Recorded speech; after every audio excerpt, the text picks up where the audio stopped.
vous êtes sur RTL. RTL Matin, avec Yves Calvi. 7h43, très bonne journée à vous tous qui écoutez RTL. Benjamin Sportouche, vous recevez donc ce matin la procureure générale près la Cour d'appel de Paris, Catherine Champrenault. Bonjour Madame Catherine Champrenault, bienvenue sur RTL, merci d'être avec nous ce matin. Vous êtes, je le disais, à l'un des postes les plus prestigieux de la magistrature de notre pays depuis 2015.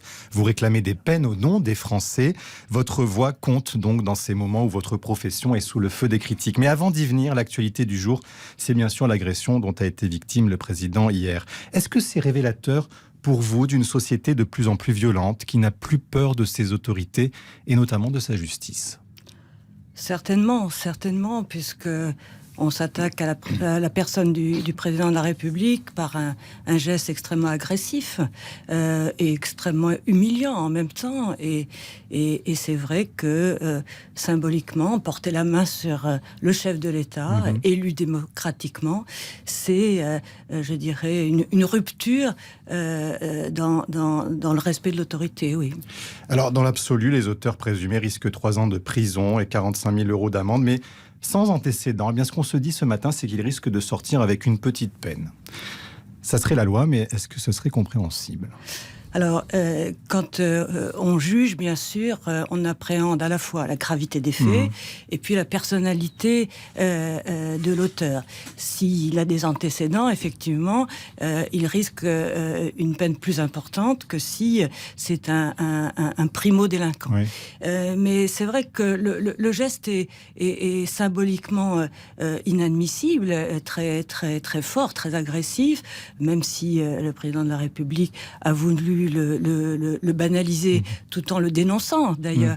Mais la justice pénale donne toujours, si vous voulez, une première chance. C'est-à-dire que la première sanction est souvent une peine d'avertissement.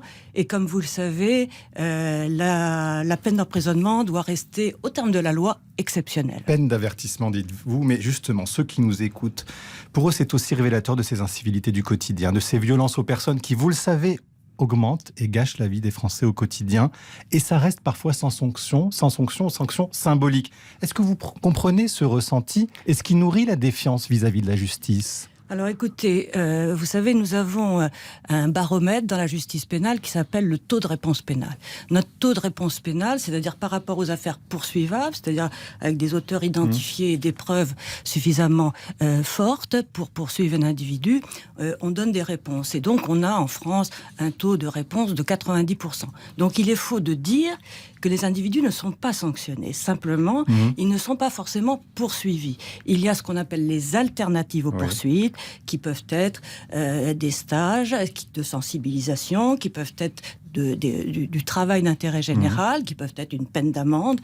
Et donc, ce sont des alternatives aux poursuites. Et selon les juridictions, ça peut aller jusqu'à 40 ou 50% de l'ensemble des affaires.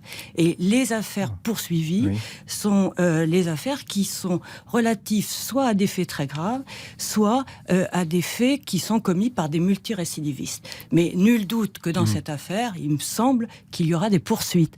Mais je ne peux pas vous dire qu'il y aura forcément une peine d'emprisonnement ferme, mais il y aura un avertissement suffisamment sévère. Oui, mais vous parlez d'avertissement, et c'est justement ma question suivante, c'est que dans ces cas-là, on se dit, la justice est trop molle, trop laxiste, c'est le procès qui lui est fait aujourd'hui.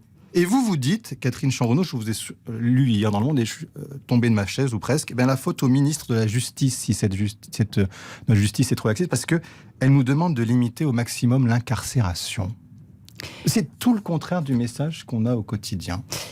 Alors, la loi qui a été votée le 23 mars 2019, entrée en application le 24 mars 2020, est une loi, effectivement, qui recommande, qui préconise des alternatives à l'emprisonnement, puisque jusqu'à 6 mois d'emprisonnement, la peine doit être obligatoirement, c'est le terme de la loi, aménagée. Donc c'est pas le ministre de la Justice qui le dit, c'est la loi.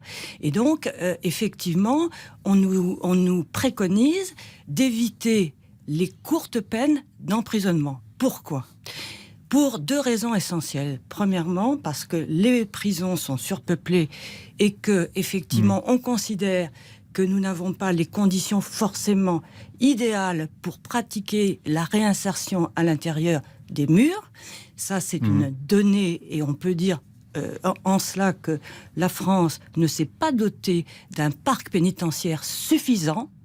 Et la deuxième raison, c'est que les courtes peines ne permettent pas un travail en profondeur avec le détenu pour effectivement régler un certain nombre de ces problèmes. On ne met pas en prison parce qu'on n'a pas suffisamment de places de prison. Notamment. Et vous, il peut qui y êtes avoir dans la magistrature depuis des années, vous ne dites pas quand même que c'est hallucinant, surprenant, parce que du coup on vous demande on vous impose des quotas de mandats de dépôt par semaine, c'est ce que vous dites. Donc ça vous empêche de faire votre travail correctement ? Ça fait des années, voire des décennies. Vous savez, je suis en fin de carrière, j'ai 40 ans de carrière. Vous allez partir, et c'est vrai que ça fait des années que les professionnels et les pénalistes disent que nous sommes insuffisamment dotés de places d'emprisonnement pour avoir les véritables moyens de notre politique répressive. Alors, bien entendu, je veux rassurer vos auditeurs, il n'est pas question de remettre en liberté ni des gens dangereux, ni ceux qui font de la délinquance un mode de vie, c'est-à-dire ce qu'on appelle les multirécidivistes. Ceux-là iront forcément en prison. Simplement, effectivement, dans des cas, je dirais, moins graves, avec des individus qui sont primo-délinquants ou dont on pense qu'une mesure alternative peut avoir son effet bénéfique, c'est-à-dire dissuasif, éducatif, et peut prévenir la récidive, oui, on choisit cette voie. Alors, il y a la question des féminicides. Vous savez qu'il y a des procureurs, donc vos collègues, qui ont demandé avant-hier dans une tribune des moyens supplémentaires, parce que c'est votre cheval de bataille, des moyens supplémentaires, pour lutter contre les violences conjugales, avec par exemple un assistant spécialisé ou un juriste assistant qui serait dédié à ce qui est une grande cause nationale. C'est une grande cause nationale. Est-ce que vous nous dites là aussi, c'est que vous n'en avez pas les moyens ? Alors, si vous voulez, le fait d'avoir des moyens suffisants ne nous empêche pas d'agir. Et notamment... Oui, mais vous agiriez mieux. Et depuis des années, on agirait mieux. On vous facilite pas la tâche, c'est ça que vous dites. Un des problèmes de la lutte contre les violences conjugales, c'est que souvent, les uns et les autres, police et justice, peuvent donner l'impression, et il y a de temps en temps une réalité, de travailler en silo. Effectivement, ce qui est important, c'est de pouvoir très largement communiquer. Mais je rappelle que après le Grenelle des violences conjugales, alors que au sein de la Cour d'appel de Paris, nous faisions déjà beaucoup de choses, nous avons identifié ce qu'on peut appeler les angles morts de la lutte contre les violences conjugales, et nous avons porté un certain nombre d'actions. Et notamment une action que j'ai portée, moi, à la Cour d'appel de Paris, pour l'ensemble de la région, c'est de pouvoir désigner des experts qui auront le temps de faire une expertise approfondie sur la dangerosité criminologique de l'auteur d'une violence conjugale. Et finalement, quand on vous entend, on se dit même combat des magistrats et des policiers, c'est-à-dire davantage de moyens, davantage de réponses pénales. Et pourtant, eux aussi, les policiers vous reprochent votre laxisme. On l'a vu dans cette manifestation qui a beaucoup marqué les esprits devant l'Assemblée nationale. Alors, d'abord, je voudrais vous dire que nous avons des liens constructifs et confiants avec la police. On travaille avec eux au quotidien, et je crois que les policiers le savent, il n'y a pas de défiance réciproque. Vous n'y croyez pas. Donc ce qu'on entend, ce message-là n'est pas unanime. Je dirais que dans le travail de police judiciaire, il y a une compréhension mutuelle des contraintes de chacun.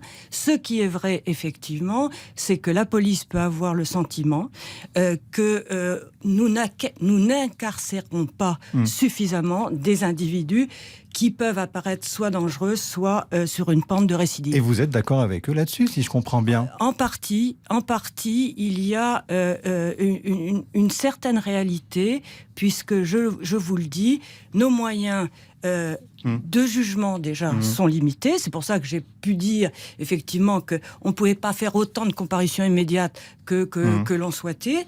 Et nous avons aussi, vous savez, la surpopulation carcérale c'est aussi quand même une préoccupation Bien pour sûr. nous, parce que ce que nous voulons, c'est que la peine soit utile. Oui. Ce que nous voulons, c'est que la période d'incarcération soit une occasion, effectivement, de changement, de réinsertion, d'apprendre un métier, que l'individu se révèle dans ses compétences. Et lutter contre la radicalisation islamiste aussi, par exemple. Bien sûr. Parce que ça, vous n'en avez pas forcément les moyens non plus, c'est ce que vous dites. Et ça m'a surpris.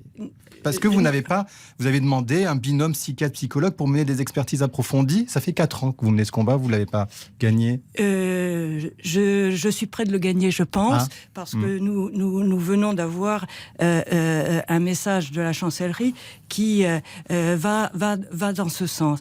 Il ne faut pas dire qu'on n'a rien fait en matière de radicalisation, et je l'ai dit notamment dans Le Monde, c'est que l'administration pénitentiaire s'est dotée quand même de moyens. Il y a le renseignement pénitentiaire, et il y a aussi les quartiers d'évaluation de la radicalisation qui permettent de détecter les profils les plus dangereux pour les orienter dans la détention, à l'isolement. Plus de places de prison, ça veut dire combien, à votre avis, très rapidement? Il en faut combien de plus en France aujourd'hui? 15 000. 15 000 places. Bon, écoutez, le message est passé. Merci Catherine Chanrenaud. Bonne retraite à vous, puisque vous allez partir bientôt à la retraite après des années au service de la magistrature. Très bonne journée à vous. Merci. Bonne journée à nos auditeurs. Merci Madame Chanrenaud. L'intégralité de l'entretien est à retrouver sur le site rtl.fr. Il nous manque donc 15 000 places.